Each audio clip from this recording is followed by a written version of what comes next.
Hi there, Janet Fritz here for Galaxy Girl Creations. Welcome to my channel and welcome to Some Assemblage Required. And I'm combining today's video with Series 12 of 30 Days of Sketches, featuring 30 exclusive sketches.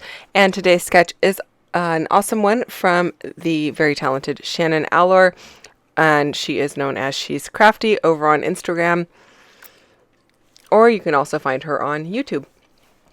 So I am starting out with these 3 packages of products from Some Assemblage Required. I will put links down below for all of those. I'm also using a variety of colors of Shimmerz products, and I will put links for those down below as well, but I'm also going to hold them up on the screen, and so when I do, I will read them off. As I get done putting the colors onto the papers here, I will kind of show you which color is,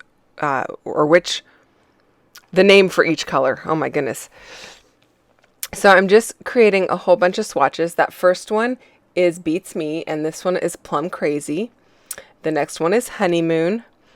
And then I'm going to go ahead and put a few more down, and then I will go ahead and show you those. I'm going to be using that die you see off to the left-hand side to cut 2 strips of each one of these. This one is called Purple Rain, and this one is Imperial Amethyst. That die is a Sizzix die. I'll try to find the product number for that too in case you're interested in it, if it is available. I'm not actually sure if it is. I've had it for quite some time. And I am basically just making sure, this one is Corny Flower Blue. I'm just making sure that I am making them wide enough to get 2 of those die cuts out of each color. So basically I do 2/3 of the white paper in one color and then 1/3 in the next color, and then that way I get 2 out of each. I'm just, as you can see, just kind of slapping it down there. I'm not doing anything super fancy to apply it. I'm just using water to rinse my brush. The thing that I'm rinsing my brush in is called a rinse well, and it basically, if I push that blue button, all of the water goes into the bottom of the bowl, and then new water comes out of the bottle, kind of like a cat feeder or cat waterer. I know I didn't hold up those last couple of colors, but I will be doing that here in just a few moments, and then you'll get to see what those are. And again, I will list them down below so that you can check them out if that's of interest to you. So this one is Sky's the Limit. Then we have Blue Lagoon. And then that one's the Holly and the Ivy, All of You Truly, and then Pining for You. So I went ahead and cut all of those pieces, and I'm using this piece of paper from 49 & Market.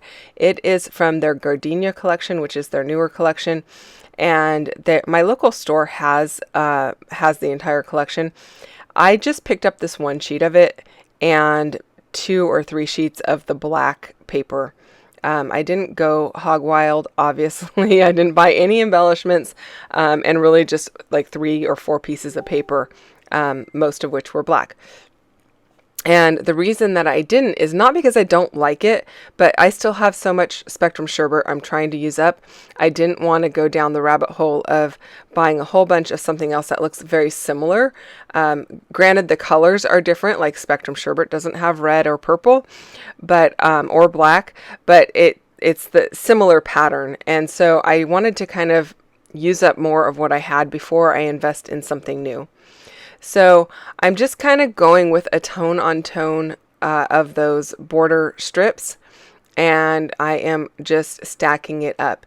Now in the sketch, she has some strips of paper. They don't go all the way across the page. Mine are not going to end up all the way across the page either. I'm just kind of testing it out to see how I like it, and playing around with these wood veneer pieces. And the wood veneer is from MK's shop. I am going to put links down below for that as well, so you can check that out. And I really like the way that they look. The 2 photos that I have are of the fairy garden that I built with the girls last summer.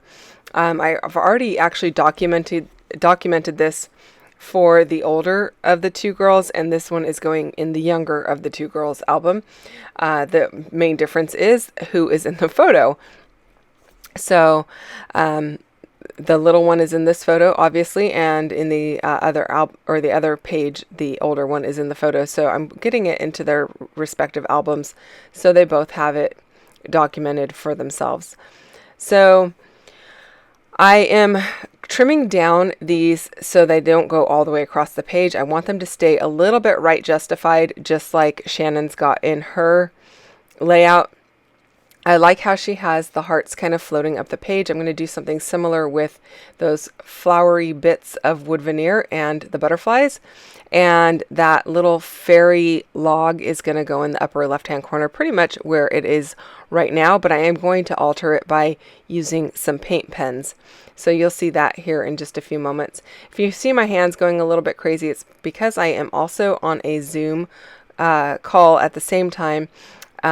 Monthly, MK and I host a play date over on Zoom, and we happened to be hanging out with a bunch of people from our 2 Facebook groups. If you're interested in joining either of our Facebook groups or my Facebook group and her Facebook page, the link for both will be down below, so you can go and check that out.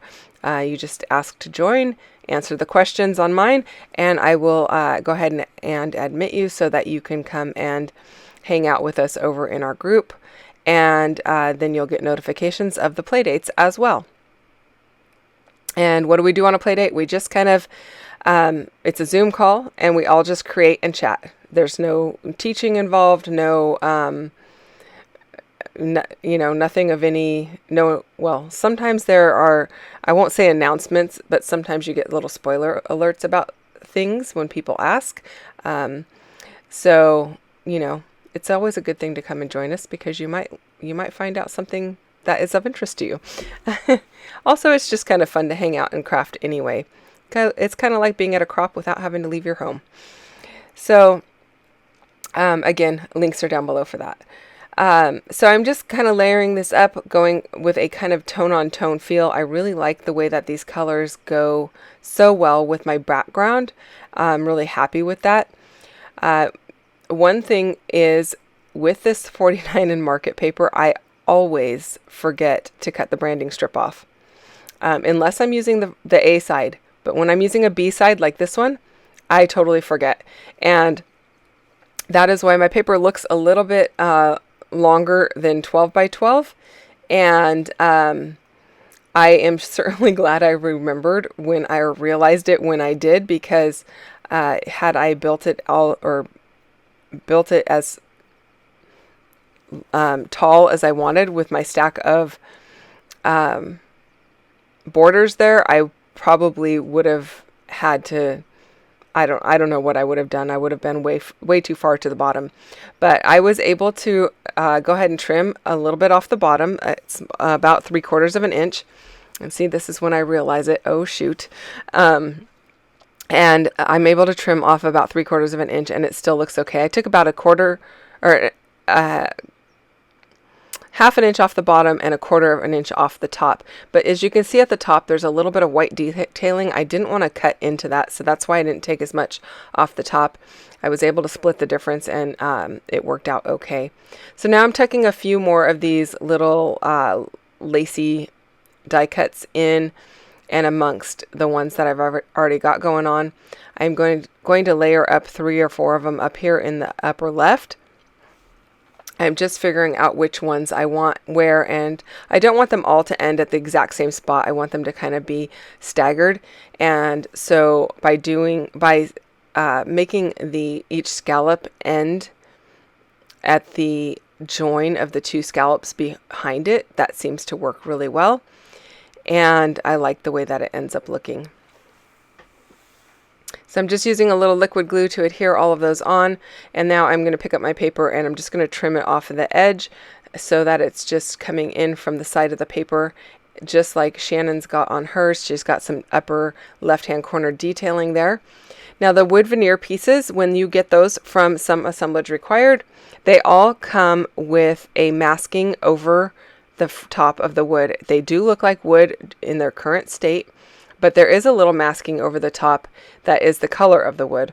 So you need to remove that. And I forget to do that quite often as well. So I've already done that for these little foliage portions of this little log, and I am using some pens from Thule Art, and they are acrylic paint markers in an extra fine tip, and I am just painting the foliage to be green. I'm using 2 different shades of green to kind of give it a variegated look, and I really like the way that that ends up looking. I also forget often to remove that masking, so there have been a couple of times where I've had to go back at the end of a layout and take it off, but I don't know that it's going to make a big difference over time. I mean, maybe it might start to curl or peel or something like that, so it's always better to remove it. But you can use it like I am. I'm using it as a mask so that if I kind of color outside the line, I'm still able to go ahead and pull off the masking. It will protect the other pieces. So just like, you know, if you're painting around a window and you mask off your trim. So same idea. I did pull out a kind of reddish brown piece to do this little detailing around the door. Actually, it is a brown marker. I'm going to use a reddish brown for the actual door. I'm also going around the little windows to give it some detail. Now, I'm not going to paint the entire log. I'm going to leave that somewhat natural. I will put a little extra detailing in there, but for the most part, I'm leaving it a little bit more on the natural side. But I am giving the details of the windows and door and such some extra attention. And then I'm going with this more olivey green colored pen to create kind of like what a lichen or mossy kind of a look would be over the little doorway and coming up from underneath the bottom of the log. And I think that works out pretty well. I'm not exactly sure if that's what these were supposed to be, but that's what I'm going with for this particular look. So the other way you can remove the masking, if you want to do it all at one time, is to use some Gorilla Tape, or duct tape might even work. I'm not 100% sure of that. I know MK uses Gorilla Tape, and I don't have any of that, but I am just taking off piece by piece because I want to use it to keep the other areas that I'm not coloring clean, just in case I go outside the lines. So I'm liking how that's coming together. While I do that, don't forget there is a playlist down below for everyone who's playing along with 30 Days of Sketches. You can go and check out all of the videos that have been released to date and get some good inspiration. If you are not part of the 30 Days of Sketches Facebook group, you can also go and join that and get tons of inspiration. The sketches are all posted over there, and people are dropping their interpretations and their layouts into the folder for each one of those sketches so that you can go and click on that and check it out. It's an awesome series. This is Christy's 12th time doing it. Don't forget to give Christy over at Christy's Beautiful Life some love as well for putting this together. She does it 3 or 4 times a year, and there is a ton of information. At the end of this video, I will also drop a link to my personal playlist of all of my videos for 30 Days of Sketches, so you can go and check that out. The one that is in my description box down below is for everybody playing along with Series 12. The one at the end of the video are mine from any of the series. So that is what the difference is between the two. Okay, so now I'm popping my photos up onto some foam, and I'm doing that because I want to tuck this wood veneer down below or underneath that top photo. And this bottom one is going to reside right on top of the photo, but it sticks to the photo, and I don't feel like I need to, I can't possibly lift that up onto some foam because the little wood stems are so narrow. But all of these other ones I do want to tuck in and have them just peeking out from behind and create a little corner element. So I really like the way that that is looking, and I am using mostly the flowers from one pack. I can't remember the name of it, but I will put that down below. And then I'm going to use one flower from the pack that you see to the left hand side of my arm, And then I'm going to use the butterflies from this gardening set. So I will put links to all 3 down below so you can check that out. Actually, all 3 plus that fairy log. I think the fairy log is separate. Anyway, actually it might be part of the garden. I'm not really sure. But I'll put links down below. Never fear, you can find them down there. Most of my links below are affiliate links. The ones for some assemblage required and for Shimmerz will not be affiliate links. And all that means is that it doesn't really cost you any more or make a difference on your end. It just, if they are affiliate links, it gives me a little bit of a kickback, a little extra income to offset the cost of doing all of the videos and such. So this alpha set that I have here is from Freckled Fawn. It's very old. They don't have it anymore, so there will not be a link for that. But I'm going to use that. And my title is just going to be Fairy Garden. I think keeping it simple and not super bold is just going to work out really well for me. I don't want to have a lot of... I don't want to have a really big, bold title. I want to keep it really simple because everything else on this layout is really delicate looking. So I want to keep with that kind of theme. Now, I will add a little bit of journaling probably to the right of that top photo, just about this fairy garden and that we built it together. And I will end up putting a date on it as well, probably using a date stamp in that same area. I will use a little bit of liquid glue to adhere all of these letters down now that I have them kind of figured out where I want them. And the reason for that is over time these ones tend to peel off a little bit because they are super narrow. There's not a lot of surface area for the adhesive that is already on them. And they are puffy, so puffy things tend to kind of curl up over time. And so I'm finding that the added liquid glue is very helpful for this particular case. And the liquid glue that I'm using is Nuvo Deluxe Adhesive. And that is it, you guys. Thank you so much for watching. If you have questions or comments, as always, drop them down below. I'll get back to you as quickly as I can. I really appreciate you taking the time to check out my video today. I know there is tons of inspiration on YouTube, and I just really feel honored that you took the time to watch my video. So thank you for that. I will be back again tomorrow with another video, and I'll see you then. Bye-bye.